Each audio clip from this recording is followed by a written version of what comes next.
अस्सलाम वालेकुम students. Nomenclature complete करने के बाद हमारा आर्टिकल नंबर 8.3 अल्केन क्लास या पैराफिन्स से मुतल्लिक है। अल्केन को पैराफिन्स भी कहते हैं। पैराफिन्स जो है उसका मतलब होता है कि वो कंपाउंड जो लिटल रिएक्टिविटी शो करते हैं। तो रिएक्टिविटी के अतबार से ये अल्कीन और अल्काइन में से सबसे लीस्ट रिएक्टिव क्लास है, तो इस वजह से हम इनको पैराफिन्स भी कहते हैं। सबसे सिंपलेस्ट हाइड्रोकार्बन है और इनका जनरल फार्मूला CnH2n+2 होता है। सबसे सिंपलेस्ट हाइड्रोकार्बन इसलिए है क्योंकि इनकी सारी की सारी वैलेंसीज या तो कार्बन एटम के साथ सिंगल कोवलेंट बॉन्ड के साथ सेटिस्फाई हुई होती हैं या हाइड्रोजन, कोई डबल या ट्रिपल बॉन्ड इनमें नहीं मिलता, तभी ये कहलाते हैं सैचुरेटेड या एलिफेटिक या ओपन चेन हाइड्रोकार्बन। इनको हम अगर प्रिपेयर करना चाहते हो, आर्टिकल नंबर 8.3.1 हमारा इनकी प्रिपरेशन से मुतल्लिक है। इनको हम अल्कीन या अल्काइन, जो भी अनसेचुरेटेड हाइड्रोकार्बन है, जो अल्कीन और अल्काइन है जिनमें डबल या ट्रिपल बॉन्ड होता है, उन्हें अनसेचुरेटेड हाइड्रोकार्बन कहते हैं। इनके ऊपर अगर हाइड्रोजनेशन रिएक्शन करवा दिया जाए, हाइड्रोजनेशन का मतलब होता है addition of hydrogen, pi bond break हो जाता है और दोनों कार्बन जिनके ऊपर से पाई बॉन्ड ब्रेक होता है उन पर हाइड्रोजन का इजाफा हो जाता है। ये हाइड्रोजनेशन रिएक्शंस जो हैं वो सैबिटियर सेंड्रन्स रिएक्शन भी कहलाते हैं साइंटिस्ट के नेम पर। इन हाइड्रोजनेशन को कंप्लीट करवाने के लिए कैटलिस्ट मस्ट है। अगर आप ये कंडीशन लिखना भूल जाते हैं तो इसका मतलब है कि आपने रिएक्शन जो है उसको इनकम्प्लीट छोड़ दिया है, क्योंकि इसके बगैर ये रिएक्शन कंप्लीट ही नहीं होता। अगर आप चाहते हैं तो निकल ले लें हाई टेम्परेचर 200 to 300, लेकिन अगर आप प्लेटिनम पीटी या प्लेडियम यूज़ करते हैं तो रिएक्शन रूम टेम्परेचर भी हो जाता है। जब ये पाई बॉन्ड ब्रेक होता है तो इस कार्बन पे भी एक वैलेंसी खाली हो जाती है, इस पे भी, और एक हाइड्रोजन इस पर आ जाएगा और एक इस पर, आपका रिजल्टिंग अल्केन आ जाएगा। अब फर्ज कर लेते हैं ये आर ग्रुप हाइड्रोजन के इक्वल है, तो आपके पास CH2 double bond CH2 ethene आ जाएगा। इस पे आप 1 मोल हाइड्रोजन का जब ऐड करते हैं तो पाई बॉन्ड ब्रेक होने के बाद तीन ही वैलेंसीज इस कार्बन की हैं, तीन ही इस पे, एक इस पे वेकेंट हो जाएगी और इस पे एच एच बॉन्ड ब्रेक हो जाएगा निकल की प्रेजेंस में। एक हाइड्रोजन का इजाफा इस पर और एक इस पर पाई बॉन्ड ब्रेक होने के बाद जो वैलेंसीज खाली हुई हैं वो हाइड्रोजन के दोनों एटम्स ने जब फिल किए हैं तो इथीन अनसेचुरेटेड कंपाउंड से सेचुरेटेड अल्केन इथेन में चेंज हो गया। आप यही रिएक्शन प्रोपाइन पे भी कर सकते हैं, लेकिन अल्कीन में चूंकि एक पाई बॉन्ड होता है वो 1 मोल हाइड्रोजन का ऐड करते हैं। अल्काइंस पे 2 मोल हाइड्रोजन के होते हैं। 2 मोल हाइड्रोजन में से एक एक जो है ना, एक पाई बॉन्ड ब्रेक होने के बाद ऐड हो जाएगा दूसरा मोल हाइड्रोजन दूसरे पे। जब दोनों पाई बॉन्ड ब्रेक होंगे तो दो हाइड्रोजन और दो हाइड्रोजन पहला पाई बॉन्ड ब्रेक होने के बाद और बाकी के 2 हाइड्रोजन दूसरा पाई बॉन्ड ब्रेक होने के बाद, क्योंकि जब एक पाई बॉन्ड ब्रेक होता है दोनों कार्बन पर एक एक वैलेंसी खाली होती है। जब दूसरे पे भी दूसरा भी पाई बॉन्ड ब्रेक होगा दोनों पे एक एक और वैलेंसी खाली होगी, तो इस तरह 2 मोल्स हाइड्रोजन के ऐड हो गए, ये भी और ये भी। आपने जब इथाइन लिया तो 2 मोल्स हाइड्रोजन के एडिशन के बाद आपके पास इथेन बन गया। जब इथेन लिया तो 1 मोल हाइड्रोजन ऐड होने के बाद आपके पास इथेन आ गया। इस रिएक्शन को इंडस्ट्रियल स्केल के ऊपर हम यूज़ करते हैं ऑयल्स को घी में चेंज करने के लिए, क्योंकि ऑयल अनसेचुरेटेड कंपाउंड्स होते हैं और घी सेचुरेटेड कंपाउंड होते हैं। आप ऑर्गेनिक कंपाउंड की क्लास अल्काइल हैलाइड से बहुत अच्छी तरह फेमिलियर हैं। अल्काइल हैलाइड में जिंक और एक्वस एसिड अगर डाल दिया जाए, एक्वस एसिड जैसे कि H+, X-, H+, I-, hydrogen iodide है, एक्वस हाइड्रोजन ब्रोमाइड है। एक्वस एसिड लेंगे तो ये आयनाइज फॉर्म में होगा। जिंक की प्रेजेंस में लेने हैं तो जिंक जो है वो जिंक हेलाइड फॉर्म कर लेगा, अल्काइल हेलाइड का हेलोजन और एक्वस एसिड का हेलोजन इसके साथ ये जिंक हेलाइड फॉर्म कर लेगा ZnX2। अब ये डिपेंड करता है कि ये कौन सा हेलोजन बीच में मौजूद है। बाकी जो है, जो एक्वस एसिड हाइड्रोजन हेलाइड लिया है इसका हाइड्रोजन आयन अल्काइल ग्रुप के साथ अल्केन फॉर्म कर देगा। जैसे कि अगर आपके पास मिथाइल आयोडाइड है, alkyl iodide alkyl halide class का मेंबर मिथाइल आयोडाइड है, तो जिंक और H+ और I- हाइड्रोजन आयोडाइड के एक्वस एसिड में ये दोनों आयन आयनाइज फॉर्म में मौजूद होंगे। जिंक आयोडीन के साथ फॉर्म कर लेगा ZnI2 और ये जो हाइड्रोजन आयन है ये अल्काइल ग्रुप के साथ मीथेन दे देंगे। अगर आपके पास इथाइल ब्रोमाइड होगा, ये भी एक अल्काइल हैलाइड है CH3CH2Br, तो आपको पता है कि इलेक्ट्रॉन एक्टिविटी डिफरेंस की वजह से कार्बन पर पार्शियल पॉजिटिव चार्ज आ जाता है। तो यहाँ पर जो है जिंक है ये ब्रोमीन के साथ क्या फॉर्म कर लेगा ZnBr2, और ये जो अल्काइल ग्रुप होगा ये क्या फॉर्म कर लेगा, ये CH3 single bond CH3 ethane. इसी तरह 1 2 3 4 ये लॉन्गेस्ट चेन में 2 पोजीशन पे ब्रोमो है, ये भी अल्काइल हैलाइड ही है, इसको 2 ब्रोमोब्यूटेन कहेंगे। जिंक हाइड्रोजन आयन और ब्रोमाइड आयन के प्रेजेंस में ये CH3 CH2 CH2 CH3 ये वाला जो हाइड्रोजन है ये एक्सेप्ट कर लेगा CH3 CH2 CH2 CH3 और साथ में ZnBr2।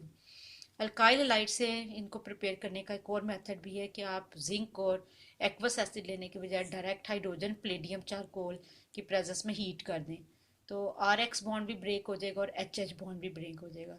हाइड्रोजन जो है वो X की जगह ले लेगा, आपके पास अल्केन आ जाएगी और रिमेनिंग हाइड्रोजन X के साथ हाइड्रोजन हेलाइड फॉर्म कर लेगा। मसलन आपने मिथाइल क्लोराइड ली है तो हाइड्रोजन के प्रेजेंस में HCl बनने के साथ साथ मीथेन बन जाएगा। अब आप ये रिएक्शन और अल्काइल हैलाइड पे अप्लाई करके देख सकते हैं कि इथाइल क्लोराइड होगा तो इथेन और साइड प्रोडक्ट बनता जाएगा। आप और पे भी इसको प्रैक्टिस कर सकते हैं। तीसरा मेथड है D carboxylation of monocarboxylic acid. इसके लिए फर्दर दो मेथड्स हैं। एक में हम sodium salt of fatty acid को, कोई भी फैटी एसिड्स क्या होते हैं वो कार्बोक्सिलिक एसिड होते हैं जिसमें जो है वो जो मोनोकार्बोक्सिलिक एसिड के सॉल्ट्स होते हैं, जैसे RC डबल बॉन्ड OONA। ये जो फैटी एसिड्स हैं RC डबल बॉन्ड ONA, अगर उनको सोडा लाइम के साथ ट्रीट कर दिया जाए जिस जो कि मिक्सचर है NaOH और CaO का, ये NaOH है CaO, तो इसके अंदर जो C double bond OONA group है NaO के साथ सोडियम कार्बोनेट की फॉर्म में रिमूव हो जाता है और हाइड्रोजन जो सोडियम हाइड्रोक्साइड का है वो अल्काइल ग्रुप के साथ अल्केन फॉर्म कर देता है। ये आपके पास सॉल्ट जो है वो एसिटिक एसिड का सॉल्ट है जिसे हम सोडियम एसिटेट कहते हैं, CH3C डबल बॉन्ड OONA। आप इस सॉल्ट से फेमिलियर है। अगर NaOH के साथ रिएक्ट करते हैं तो सोडियम कार्बोनेट बनने के बाद जो अल्काइल रेडिकल है वो हाइड्रोजन के साथ मीथेन दे देगा। ये सॉल्ट आपके पास 3 कार्बन वाले एसिड का सॉल्ट है। 3 कार्बन वाले एसिड को हम कॉमन लैंग्वेज में कहते हैं प्रोपियोनिक एसिड, ठीक है ना। 1 कार्बन वाले को हमने पढ़ा था फॉर्मिक एसिड, 2 वाले को हमने पढ़ा था एस्टिक एसिड कहते हैं कॉमन लैंग्वेज में, 3 वाले को हम क्या कहते हैं प्रोपियोनिक एसिड। प्रोपियोनिक एसिड में जब डीकार्बोक्सिलेशन हो जाएगी तो 1 कार्बन तो रिमूव हो जाएगा सोडियम कार्बोनेट की फॉर्म में, तो बाकी जो 2 कार्बन, अब हालांकि इसमें 3 कार्बन थे, ये 3 कार्बन वाला एसिड का सॉल्ट था प्रोपियोनिक एसिड, लेकिन 1 कार्बन चूंकि सोडियम कार्बोनेट का हिस्सा बन जाता है तो बाकी 2 जो कार्बन बच जाते हैं अल्काइल रेडिकल में इथाइल, वो हाइड्रोजन के साथ इथेन बना देगा। एस्टिक एसिड 2 कार्बन वाला एसिड है लेकिन 1 कार्बन सोडियम कार्बोनेट के फॉर्म में जब रिमूव हो जाएगा तो अल्केन आपके पास 1 कार्बन कम वाली बनेगी मीथेन। तो ये हमारा डिकार्बोक्सिलेशन मेथड हो गया जिसमें हम कोई भी मोनोकार्बोक्सिलिक एसिड का सॉल्ट ले सकते हैं। एसिटिक एसिड का सॉल्ट लेंगे सोडियम एसिटेट, प्रोपियोनिक एसिड का लेंगे सोडियम प्रोपियोनेट। आप एसिड वाला कार्बोक्सिलिक एसिड का चैप्टर नोमेनक्लेचर निकाल के भी एसिड्स के कॉमन नेम एक दफ़ा देख सकते हैं। एसिड का अगर प्रोटॉन निकल जाए और उसकी जगह कोई मेटल एटम ले ले तो उसको सॉल्ट बोलते हैं। तो ये सॉल्ट है, सारे एसिड्स के सॉल्ट है। 4 वाले को हम सोडियम ब्यूटरेट कहेंगे, ब्यूट्रिक एसिड का सॉल्ट हो जाएगा। उसमें भी 1 कार्बन निकल जाएगा तो आपके पास प्रोपेन ही ऑब्टेन होगी। तो आप अपने ज़ुबानी भी इसकी प्रैक्टिस कर सकते हैं कि हमेशा 1 कार्बन चूँकि सोडियम कार्बोनेट का हिस्सा बन जाएगी तो जितने कार्बन वाला एसिड का सॉल्ट होगा, जो एसिड में जो अल्केन बनेगी वो हमेशा 1 कार्बन कम वाली बनेगी। प्रोपियोनिक एसिड 3 कार्बन वाला सॉल्ट था, 3 कार्बन वाले एसिड का सॉल्ट था तो अल्केन 2 वाली बनी। एस्टिक एसिड 2 कार्बन वाला एसिड का सॉल्ट था, अल्केन 1 कार्बन वाली बनी। मोनोकार्बोक्सिलिक एसिड जो सॉल्ट है उनमें हम एक और मेथड से भी अल्केन को तैयार करते हैं लेकिन प्रोडक्ट टोटली चेंज आते हैं। देखें अगर आप RC डबल बॉन्ड OONA इसके ऊपर डीकार्बोक्सिलेशन यानी सोडा लाइम और CaO के ज़रिए अप्लाई करते हैं तो आपके पास RH अल्केन ऑब्टेन होते हैं, यानी जो R ग्रुप है उसमें खाली हाइड्रोजन का इजाफा होता है। लेकिन जब आप कोल्ड मेथड पर इसी किस्म का सॉल्ट लेते हैं तो सॉल्ट के भी 2 मोल्स इन्वॉल्व होते हैं, साथ आपके पास NaOH और CaO की बजाय वाटर इन्वॉल्व होता है। इलेक्ट्रोलिसिस का अमल इसमें अप्लाई होता है। इलेक्ट्रोलिसिस का अमल किस में होता है, स्पेशल सेल में होता है जिसमें कैथोड और एनोड होते हैं। तो इसमें आपके पास 2 चुके सॉल्ट के मालिक्यूल्स इन्वॉल्व हो रहे होते हैं तो दोनों आर ग्रुप मिल के आपके पास अल्केन देते हैं। अभी हम डिटेल में करेंगे, अभी तो हम सिर्फ समरी देख रहे हैं। 2 मालिक्यूल कार्बन डाइऑक्साइड के भी निकल आएंगे, 2 मोल्स NaOH के और हाइड्रोजन। इसी रिएक्शन को मैंने ज़रा थोड़ा एक्सप्लेन करके यहाँ पे बताया हुआ है कि सपोज कर लें कि आपके पास 2 सॉल्ट्स के मोल्स हैं, RC double bond OONA, RC double bond OONA। मैंने इनको अलग अलग करके लिखा दो ही वाटर हैं, HOH और HOH। एक प्रोडक्ट आपने हाइड्रोजन गैस देखा, वाटर के दोनों हाइड्रोजन हाइड्रोजन गैस में कन्वर्ट हो जाते हैं। वाटर का हाइड्रोक्सिल आयन और सॉल्ट का सोडियम आयन, ये दोनों कन्वर्ट हो जाते हैं 2 मोल्स NaOH के। और इसी तरह ये जो सॉल्ट के अंदर R के साथ C double bond O group लगा हुआ है, ये कन्वर्ट हो जाता है कार्बन डाइऑक्साइड में। और ये जो R रेडिकल होते हैं, ये आपस में क्या दे देते हैं, अल्केन दे देते हैं। आगे अब हम कोई ट्रू एग्जांपल लेके, ये तो जनरल फार्मूला है, कुछ समझ नहीं आया कौन सी अल्केन बनी, हमने जनरल फार्मूला लिया एक सॉल्ट का और सिर्फ अंडरस्टैंड किया कि ये रिएक्शन कैसे कंप्लीट होता है। RC डबल बॉन्ड OONA, अगर NaOH और CaO डालकर रिएक्शन करेंगे तो RH अल्केन बनेगी। लेकिन RC double bond OONA salt में वाटर और इलेक्ट्रिक करंट के प्रेजेंस में रिएक्शन करेंगे तो आपके पास जो R ग्रुप है वो आपस में मिलकर अल्केन फॉर्म करेंगे। इस मैकेनिज्म को अंडरस्टैंड करने के लिए मैंने सोडियम एसीटेट के 2 मोल्स ले लिए। R की जगह मैंने CH3 ग्रुप ले लिया, तो ये मेरे पास कौन सा सॉल्ट आ गया, sodium acetate salt. Sodium acetate salt water के प्रेजेंस में 2 मोल एसीटेट आयन के देगा और 2 ही मोल सोडियम आयन के। एसीटेट आयन एनाइन है और सोडियम आयन केटाइन है। जैसे ही हम इस सॉल्ट को इलेक्ट्रोलिटिक सेल में डालेंगे तो एनाइन जो है वो एनोड की तरफ मूव करेगा, क्योंकि एनोड पर पॉजिटिव चार्ज होता है, और कैटाइन हमेशा कैथोड पर जाएगा। एनोड के ऊपर हमेशा कौन सा अमल होता है, ऑक्सीडेशन, और ऑक्सीडेशन कहते हैं लॉस ऑफ इलेक्ट्रॉन को। ये दोनों के दोनों एसीटेट आयन जो वाटर के अंदर आयनाइजेशन से प्रोड्यूस हुए हैं, ये एनोड पर जाने के बाद अपने 2 इलेक्ट्रॉन लूज करेंगे। एसीटेट आयन पे जो नेगेटिव चार्ज है वो किसको रिप्रेजेंट कर रहा है, पेयर ऑफ इलेक्ट्रॉन को। ये बात बहुत ध्यान से सुननी है। अब दोनों के दोनों एसीटेट आयन, एक इलेक्ट्रॉन इससे रिमूव होगा और एक ही दूसरे से, तो ऑक्सीजन के ऊपर पेयर इलेक्ट्रॉन की बजाय अनपेयर्ड इलेक्ट्रॉन आ जाएगा। आयन का क्या मतलब है, नेगेटिव चार्ज एक पेयर ऑफ इलेक्ट्रॉन को रिप्रेजेंट कर रहा था। लेकिन जब एसीटेट आयन के 2 मोल्स एनोड के ऊपर जाकर ऑक्सीडेशन से गुजरेंगे, लॉस ऑफ इलेक्ट्रॉन शो करेंगे, तो एक इलेक्ट्रॉन एक एसीटेट आयन लूज करेगा और दूसरा वाला इलेक्ट्रॉन दूसरा। टोटल 2 इलेक्ट्रॉन लूज होंगे दोनों एसीटेट आयन से, और वो दोनों के दोनों एसीटेट फ्री रेडिकल में चेंज हो जाएंगे। एसीटेट फ्री रेडिकल क्या होता है, CH3 C double bond O, और O के ऊपर अब पेयर ऑफ इलेक्ट्रॉन नहीं रहा बल्कि अनपेयर्ड इलेक्ट्रॉन आ गया। पहले उसको एसीटेट आयन बोल रहे थे, अब उसको एसीटेट फ्री रेडिकल बोलेंगे।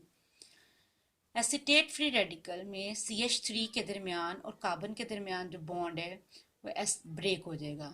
एक अनपेयर इलेक्ट्रॉन कार्बन पर आ जाएगा और एक अनपेयर इलेक्ट्रॉन इस वाले कार्बन पर। दोनों के दोनों एसीटेट फ्री रेडिकल जो है डिकम्पोज होंगे और कार्बन डाइऑक्साइड को अपने अंदर से एक्सपेल करेंगे। टोटल 2 मोल्स कार्बन डाइऑक्साइड के यहाँ से निकल जाएंगे, एक एसीटेट फ्री रेडिकल से, दूसरा दूसरे से।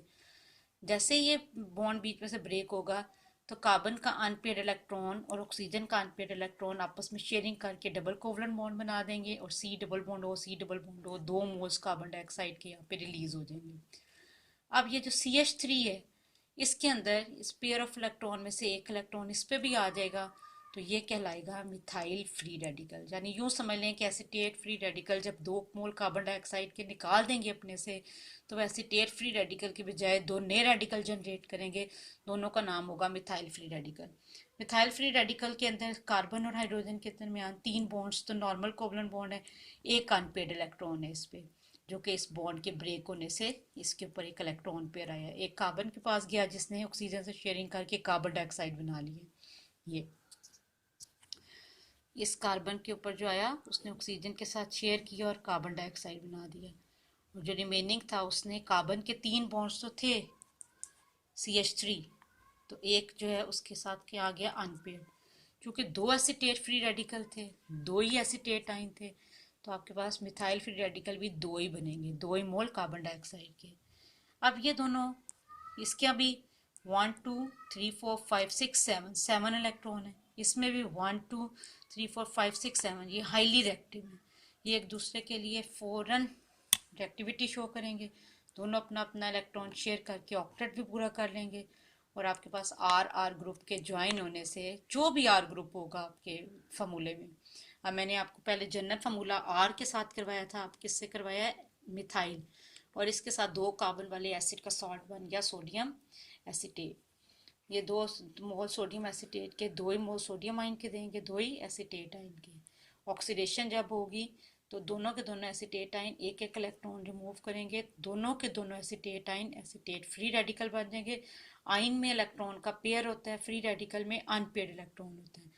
एसीटेट फ्री रेडिकल जब यहाँ से सीसी बॉन्ड को ब्रेक करेगा तो एक अनपेयर इलेक्ट्रॉन कार्बन पर आएगा। कार्बन तो ऑक्सीजन के साथ शेयरिंग करके कार्बन डाइऑक्साइड फॉर्म कर लेगा, लेकिन इस कार्बन का अनपेयर इलेक्ट्रॉन कार्बन पे शिफ्ट होने के बाद 2 मिथाइल रेडिकल जनरेट करेगा, जो फौरन एक दूसरे को ऑक्टेट पूरा करने के लिए और स्टेबलाइज करने के लिए रिएक्ट करके अल्केन फॉर्म कर देंगे, CH3 single bond CH3। Cathode पे होता है रिडक्शन। रिडक्शन कहते हैं गेन ऑफ इलेक्ट्रॉन। अब हम सोडियम आयन और वाटर दोनों के दरमियान यहाँ पे कंपटीशन होता है, लेकिन चूंकि वाटर की रिड्यूस होने की एबिलिटी, वाटर के अंदर जो हाइड्रोजन आयन मौजूद होता है उसके अंदर रिड्यूस होने की एबिलिटी सोडियम आयन के मुकाबले में ज़्यादा होती है। तो इस कैथोड पर आने के बाद सोडियम आयन अनचेंज वैसे ही बच जाएगा, लेकिन वाटर के 2 वाटर मालिक्यूल्स हैं, दोनों 2 इलेक्ट्रॉन गेन करेंगे और उन दोनों के दोनों हाइड्रोजन आयन के इलेक्ट्रॉन गेन करके H2 गैस फॉर्म कर लेंगे। दोनों हाइड्रोक्सिल आयन फ्री ऐसे ही अनचेंज रह जाएंगे। यहाँ से जो सोडियम आयन बचे थे जिन्होंने रिडक्शन क्यों नहीं शो की, क्योंकि वाटर की रिडक्शन की एबिलिटी सोडियम आयन से ज़्यादा है, तो वो कैथोड पर जाएंगे ज़रूर लेकिन रिड्यूस हुए बगैर अनचेंज सोल्यूशन में आ जाएंगे। जब वाटर की रिडक्शन कंप्लीट होगी तो हाइड्रोजन गैस के साथ साथ उसके जो हाइड्रोक्सिल आयन है वो वापस बच जाएंगे। वो सोडियम आयन और हाइड्रोक्सिल आयन मिलके फॉर्म कर लेंगे NaOH। तो ओवरऑल रिएक्शन में हमारे पास 2 एसीटेट आयन के मॉलिक्यूल, 2 वाटर, इलेक्ट्रिक करंट के प्रेजेंस में इथेन, NaOH, हाइड्रोजन और कार्बन डाइऑक्साइड फॉर्म करेंगे। मैकेनिज्म मैंने कंप्लीट शो कर दिया कि NaOH कब बना, हाइड्रोजन गैस कब बनी, कार्बन डाइऑक्साइड और अल्केन एनोड पर बने, कैसे फ्री रेडिकल ब्रेक हुए। तो ये पूरा ओवरऑल रिएक्शन आपके सामने, ये सिर्फ हमें प्रोडक्ट्स बता रहा है, रिएक्टेंट बता रहा है, ये डिटेल नहीं बता रहा कि कहाँ कहाँ पर जाकर एनोड पर कैथोड पर फ्री रेडिकल बने, कहाँ पे आयंस बने, कहाँ पर रिडक्शन हुई, कहाँ पे ऑक्सीडेशन हुई। ओवरऑल रिएक्शन हमें कोई इन्फॉर्मेशन नहीं देता।